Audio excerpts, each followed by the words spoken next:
وَلَنَبْلُوَنَّكُمْ بِشَيْءٍ مِّنَ الْخَوْفِ وَالْجُوعِ وَنَقْصٍ مِّنَ الْأَمْوَالِ وَالْأَنفُسِ وَالثَّمَرَاتِ وَبَشِّرِ الصَّابِرِينَ۔ پھر آگے مزید فرمایا وَلَنَبْلُوَنَّكُمْ، اور البتہ ہم ضرور آزمائیں گے تم کو، امتحان تو ہوگا، آزمائش تو آئے گی۔ اللہ تعالیٰ خود ہی بتا رہے ہیں کہ ضرور آنی ہے، بی پریپیئرڈ، ضرور آزمائیں گے تم کو، بِشَيْءٍ، ساتھ کسی بھی چیز کے، کوئی بھی چیز ہو سکتی ہے، ان میں سے یہ جو لسٹ آگے دی جا رہی ہے ان میں سے کوئی بھی چیز ہو سکتی ہے، اور کسی کی کسی طرح، کسی کی کسی طرح، ہر شخص مختلف طریقوں سے آزمایا جاتا ہے۔ من الخوف، خوف میں سے، اور آپ کو معلوم ہے کہ مدینہ کے مسلمانوں پر خوف کے کیسے کیسے بادل منڈلاتے تھے، کتنی چھوٹی سی کمیونٹی تھی، ہجرت کر کے لوگ لٹے پٹے آئے تھے، اور مدینہ کے جو انصار تھے انہوں نے ان کو بھی سنبھالا دیا تھا، اور پھر ساتھ جنگ بدر ہو رہی ہے، پھر جنگ احد ہو رہی ہے، اور اس کے بعد جنگ احزاب تک تو خوف کا ایسا حال تھا کہ قرآن پاک میں آتا ہے اس وقت سارے لوگ اکٹھے ہوئے کہ ہنالک ابتلی المؤمنون وزلزلوا زلزالا شدیدا، کہ اس موقع پر تو مسلمان بری طرح آزما لیے گئے، شدید ترین طریقے سے ہلا دیے گئے، اور اتنا خوف تھا مدینہ میں کہ حدیث میں آتا ہے، بخاری کی روایت ہے، ایک دفعہ نبی صلی اللہ علیہ وسلم نے فرمایا کاش آج رات کوئی میرا پہرا دے تاکہ میں سو سکوں۔ یعنی اتنا خوف تھا کہ سو بھی نہیں صحیح طرح سکتے تھے۔ یہ سن کر سعد بن ابی وقاص رضی اللہ تعالی عنہ یعنی مسلح ہو کر آگے اسلحے کے ساتھ، اور کہا یا رسول اللہ صلی اللہ علیہ وسلم میں پہرا دیتا ہوں، آپ سو جائیں۔ چنانچہ آپ نے اس طرح آرام فرمایا۔ یہ بخاری کی روایت ہے۔ بخاری کی ایک اور روایت ہے کہ ایک رات اہل مدینہ ایک خوفناک آواز سن کر گھبرا گئے، پھر وہ اس آواز کی طرف روانہ ہوئے کہ آواز کہاں سے آئی ہے، دیکھا کہ آپ ادھر سے واپس آ رہے ہیں، لوگ بعد میں گئے، آپ پہلے وہاں پہنچے ہوئے تھے اور خبر معلوم کر کے آ رہے تھے۔ آپ نے لوگوں سے کہا ڈرو نہیں، ڈرو نہیں، کیونکہ چھوٹی سی ریاست اتنی کمزور کہ کدھر سے کوئی دشمن حملہ کر دے، اور پھر جنگ احزاب میں تو پورا عرب اکٹھا ہو کے آ گیا تھا۔ احزاب اسے کہا بھی اسی لیے جاتا ہے۔ تو فرمایا کہ یہ تو ہم تمہیں ضرور آزمائیں گے، خوف تو ہوگا، تمہیں تیار کیا جا رہا ہے اقوام عالم کے سامنے ان ذمہ داریوں کو ادا کرنے کے لیے، اور تم سمجھتے ہو کہ کوئی سی مشکل سے بھی نہ گزرنا پڑے۔ اصل میں مشکل میں کیوں ڈالا جاتا ہے، امتحان کیوں لیا جاتا ہے؟ تاکہ کسی کی قابلیت کا اندازہ کیا جا سکے، اور اس کی سنجیدگی کا بھی، کہ وہ اپنے ایمان میں کتنا سیریس ہے۔ جیسے محبت میں آزمائش ہوتی ہے نا، تو اسی طرح ایمان میں بھی آزمائش ہوتی ہے۔ اس کا مطلب کیا ہے کہ کوئی شخص اپنے کام میں کتنا سیریس ہے۔ مثلا آپ لوگ یہاں پڑھنے آتے ہیں، تو اگر کوئی شخص اس ڈر سے داخلہ نہ لے کے امتحان دینا پڑے گا، تو اس کا کیا مطلب ہے کہ وہ سیریس نہیں ہے پڑھنے میں، نان سیریس ہے، وہ آزاد رہنا چاہتا ہے، ٹھیک ہے جب جی چاہے آئے، جب جی چاہے جائے۔ تو امتحان کا مقصد کیا ہے؟ جہاں ایک طرف قابلیت جانا، وہاں ایک طرف یہ بھی دیکھنا کہ کون اپنے اس کام میں کمیٹڈ ہے اور سنجیدہ ہے۔ جو سنجیدہ ہوگا پھر وہ اس کے لیے پریپیئرڈ بھی ہوگا، تیاری بھی کرے گا۔ حالانکہ اللہ کے رسول اللہ کے محبوب تھے، صحابہ کرام رضی اللہ عنہم ورضوا عنہ، اللہ ان سے راضی ہو چکا تھا، لیکن اس کے باوجود آزمائش، تاکہ دیکھا جائے کہ واقعی کتنے سنجیدہ ہیں، کتنے سیریس ہیں، کتنے سچے ہیں، کتنے خالص ہیں۔ پھر فرمایا والجوع، بھوک میں سے، یعنی تم اس رستے پر آئے ہو تو تمہیں مشکلات آئیں گی، بعض اوقات تمہیں تمہارا کاروبار، تمہاری نوکری، تمہارے حالات ایسے بھی ہو سکتے ہیں کہ تمہیں کھانے کے لیے نہ ملے، اور صحابہ کرام پر ایسے حالات بہت گزرے۔ صحیح بخاری کی روایت ہے، حضرت ابو ہریرہ کہتے ہیں میں نے صفہ والوں میں 70 آدمی ایسے دیکھے۔ صفہ والے کون تھے معلوم ہے آپ کو؟ جی، جو مختلف قبائل سے آئے تھے، مسلمان ہوئے اور پھر مدینہ میں ہی آپ کے قریب رہ گئے، یعنی مسجد کے پاس ہی ایک چبوترا تھا جہاں یہ لوگ رہتے تھے۔ تو یہ لوگ دن رات ایک تو دین سیکھتے تھے، اور دوسرا یہ کہ جب کبھی کوئی جنگ وغیرہ ہوتی تو ایک طرح سے اسٹینڈنگ آرمی کا کام بھی دیتے تھے۔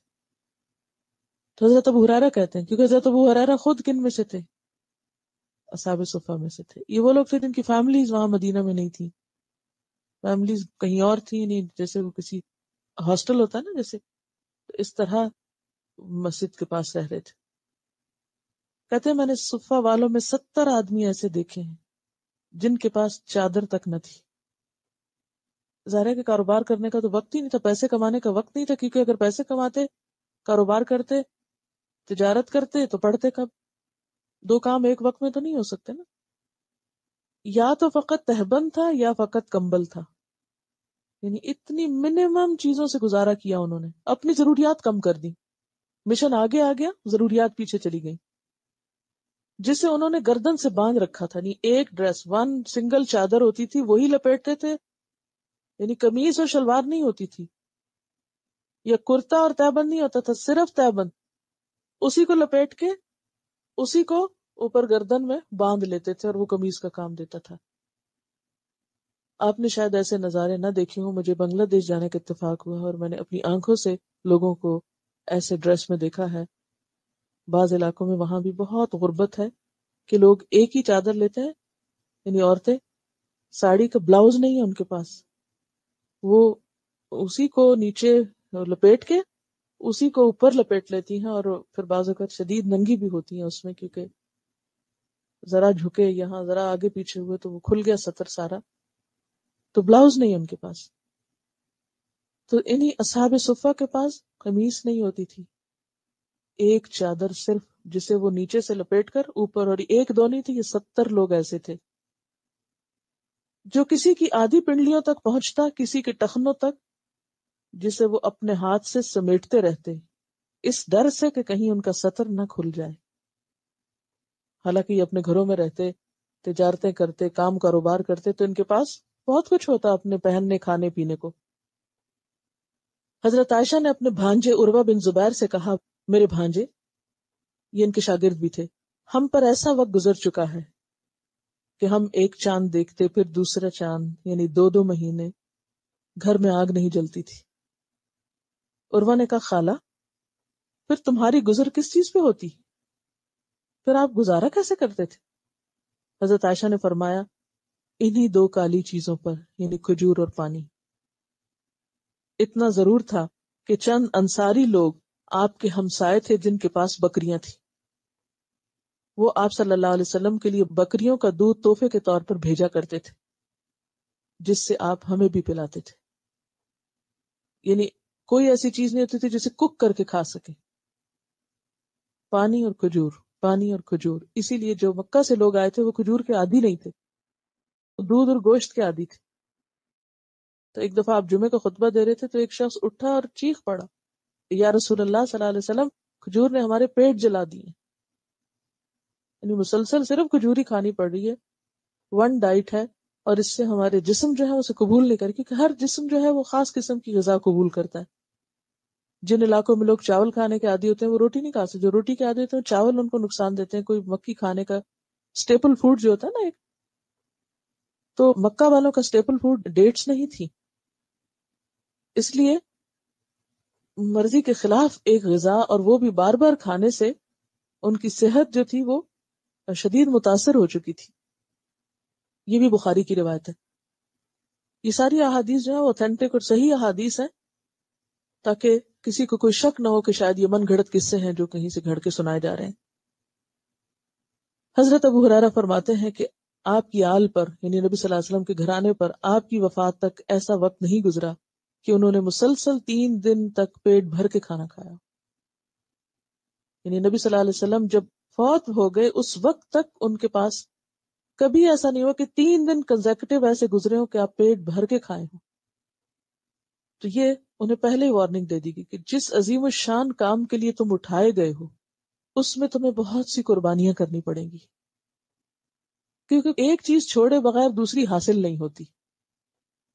اور چونکہ ہمیں دنیا سے اتنی محبت ہے ہم دنیا چھوڑ نہیں سکتے، مشکل ہی ہے نا. لیکن جنہوں نے آخرت کا سودا کیا ان کے لیے پھر مشکل نہیں رہتی. اب دیکھیے ہم بھی اسی دین کے ماننے والے ہیں لیکن ہم ایسی قربانیاں نہیں کر سکتے. کیوں نہیں کر سکتے؟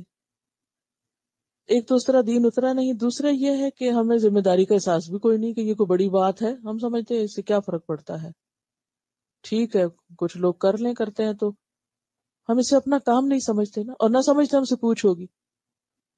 لیکن صحابہ کرام کو یہ بات سمجھ آ چکی تھی، اس لیے انہوں نے گھر بھی چھوڑے اور انہوں نے اچھے کھانے بھی چھوڑے اور انہوں نے اپنی عادات اور اپنا وطن بھی چھوڑا. ان سب چیزوں کی ہجرت کی ایک طرح سے. ہم دنیا کے لیے ہجرت ضرور کر لیتے ہیں. آپ دیکھیں کہ بے شمار لوگ شوق سے ہجرت کرتے ہیں، امیگریشن کراتے ہیں، اپنا وطن، ملک، رشتہ دار، اپنے موسم، اپنی یادیں، اپنی کیا کچھ نہیں چھوڑتے. کس لیے چھوڑتے؟ دنیا کے لیے، بچوں کو اچھی ایجوکیشن مل جائے گی، اچھی زندگی، اچھی لائف. اس مقصد کے لیے بہت سے لوگ امیگرینٹس بننا پسند کرتے ہیں. لیکن نبی صلی اللہ علیہ وسلم اور آپ کے صحابہ کرام بھی مدینہ میں امیگرینٹس تھے. وہ بھی امیگریشن تھی ان کی، وہ مائگریشن. اور اس وقت آپ نے فرمایا تھا انما الاعمال بالنیات، اعمال کا دار و مدار نیت پر ہے. وانما لکل امرئ ما نوی، اور ہر شخص کو وہی ملے گا جس کی اس نے نیت کی ہوگی. فمن کانت ہجرتہ الی دنیا یصیبها او امرأۃ ینکحها وہجرتہ الی ما ہاجر الیہ. کیا معنی ہے اس کا؟ کہ ہر شخص کو وہی ملے گا جس کی اس نے نیت کی ہوگی، جس نیت کے ساتھ مائگریشن کی ہوگی، گھر وطن چھوڑا ہوگا، اسی کا اس کو اجر ملے گا. اگر اس کی نیت دنیا پانے کے لیے ہے، فمن کانت ہجرتہ الی دنیا یصیبها، اب یصیبها یہاں کیا ہے؟ پالے اس کو. اب امرأۃ، یا کسی عورت کی خاطر اس نے ہجرت کی، ینکحها کہ اس سے شادی کرے، فہجرتہ الی ما ہاجر الیہ، تو اس کی ہجرت ویسی ہی لکھی جائے گی جس نیت کے ساتھ اس نے ہجرت کی، یعنی اس کو وہی ملے گا. دنیا کے لیے کی، دنیا مل گئی، نہیں ملی بس خلاص وہیں رہ گیا. شادی کے لیے کی، شادی ہو گئی، ٹھیک ہے بس مل گئی دنیا میں جو ملنا تھا. لیکن ایک اور نیت بھی ہے کہ دین کی خاطر، دین پھیلانے کی خاطر، دین کی تعلیم عام کرنے کے لیے. تو جو اس نیت کے ساتھ ہجرت کرے گا اس کی نیت پھر اس کے ساتھ کاؤنٹ ہوگی. تو صحابہ کرام جو ہجرت کر کے آئے تھے مدینہ، اور پھر اصحاب صفہ بعد میں ادھر سے ادھر سے ہر طرف سے آ کے مدینہ میں رہ رہے تھے، تو یہ ان کی بھی ہجرت تھی. اور چونکہ سب چھوڑ کر آئے تھے تو آپ سب اچھی طرح جانتے ہیں کہ جب آپ سب کچھ چھوڑ کے کسی نئے ملک میں جاتے ہیں تو پھر کیا ہوتا ہے، معلوم ہے نا. جتنا کچھ بھی آپ کے پاس پیچھے ہو، لیکن آنے کے بعد کچھ دن تلخ گزرتے ہیں نا. کیونکہ انسان کو نئے حالات اور نئی چیزوں کا پتہ ہی نہیں ہوتا، کچھ سمجھ ہی نہیں آتی. تو اس میں آپ دیکھیے کہ بعض اوقات معمولی چیز ہو سکتی ہے، یعنی اپنے گھر میں رکھی ہوئی بے شمار ایسی چیزیں ہوگی کہ جن کو آپ معمولی سمجھتے ہیں اور آپ ان کی کوئی قدر اور شکر گزاری اس پہ نہیں کرتے. لیکن جب آپ اس سے نکلتے ہیں تو پھر آپ کو اتنی چیزوں کی قدردانی آتی ہے، حتیٰ کہ کاغذ کی اور چیزوں کی. تو یہ ساری تکلیفیں اگر انسان کسی مقصد کے لیے اٹھاتا ہے تو اس کا اجر اللہ کے پاس بہت بڑا ہے. اور اگر انسان صرف دنیا کے لیے آتا ہے، یہ دنیا کے لیے سب کچھ کرتا ہے، تو وہ وقتی طور پر اتنا مل جاتا. اب آپ دیکھیے جس بھی نیت سے آپ آئے، آپ آ گئے، اب بھی وقت ہے اس نیت کو بدل لیں. ٹھیک ہے، یعنی نیت دنیا میں رہ کے تبدیل ہو سکتی ہے. چلنے سے پہلے اگر نہیں بھی تو اب کر لیں کہ اب اگر ہم یہاں رہ رہے ہیں تو اب ہم ایک مقصد کے لیے رہیں گے. اور وہ مقصد کیا ہے کہ ہمارے ارد گرد اللہ کے پیارے بندے جو رہ رہے ہیں، جو لا علمی میں زندگی گزار رہے ہیں، ان کے لیے کچھ کریں گے. اور اس کے لیے دل میں تڑپ اور ہمدردی لانا ضروری ہے. ہمدردی انسانوں کی لانا بے حد ضروری ہے. اور خیر خواہی اور یک طرفہ خیر خواہی ہوئی، کچھ بھی کریں لیکن آپ کی خیر خواہی، تب جا کے آپ میسج کنوے کر سکتے ہیں. اور اس کے لیے انسان پھر جب تڑپتا ہے نا، پھر دعائیں بھی مانگتا ہے. پھر انسان کہتے ہیں اللہ مجھے تو طریقہ نہیں آتا، میں تو انتہائی جاہل ہوں، اللہ تو سکھا دے، اللہ تو مجھے طریقہ بتا دے، تو میرا راستہ کھول دے. میں نہیں جانتی، اور واقعی ہم میں سے کوئی نہیں جانتا، لیکن اگر ہم مانگتے رہیں گے نا تو آپ دیکھیں گے کہ کچھ عرصے کے بعد خود بخود اللہ تعالیٰ گود میں لا ڈالے گا کہ چلو اب کرو. ہاں؟